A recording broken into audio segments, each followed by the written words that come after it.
Most people who know me know that Richard Pryor was my all-time favorite comedian, and I would debate that against anybody because no one changed the course of comedy like him.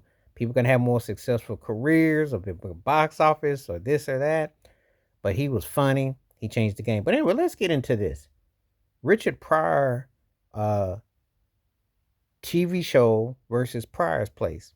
Two distinctive shows. Richard Pryor's show, which was very controversial, came on NBC back in the late 70s.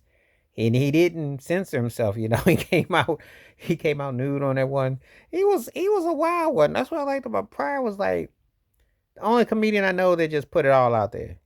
And he said what he said, he felt what he felt. He was one of one. It's like and the guy was for me the funniest cat I ever saw because he could make faces and have you in stitches. I mean, he just had an uncanny ability to connect racial lines, social lines, economic lines, and just be and tell you stuff that he one of those kind of talents that he would say stuff that's relevant to today, like on his personal. I mean, he said, "Yep, set myself on fire, was on the blaze." Yep.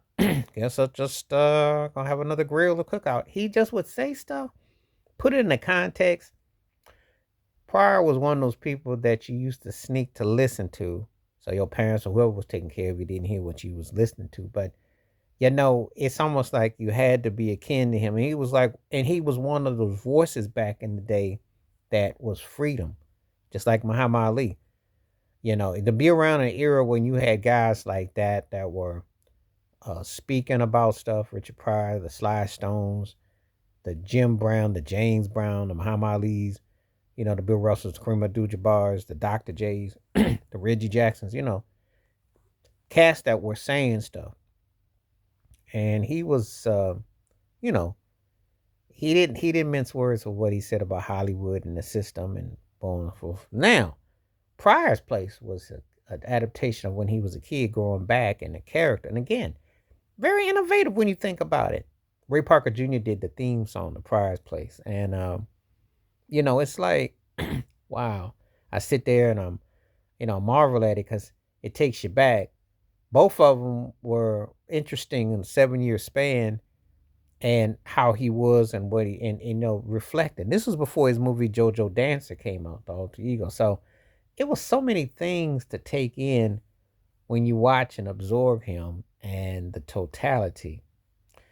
And he had just a distinctive presentation and just it's just amazing when I look at that. So I look at the Richard Pryor show versus Pryor's Place. Which one? They both hit in different ways. I mean, obviously the Richard Pryor show at that time, young eyes weren't that was before your time. And then Pryor's Place, being a teen watching it, but it was it's like you watch it, and then one thing I learned, he was an accomplished saxophone player. He was playing sax. He just multiple characters, and he could sing too. A lot of people forget about that. You know, show business all the way.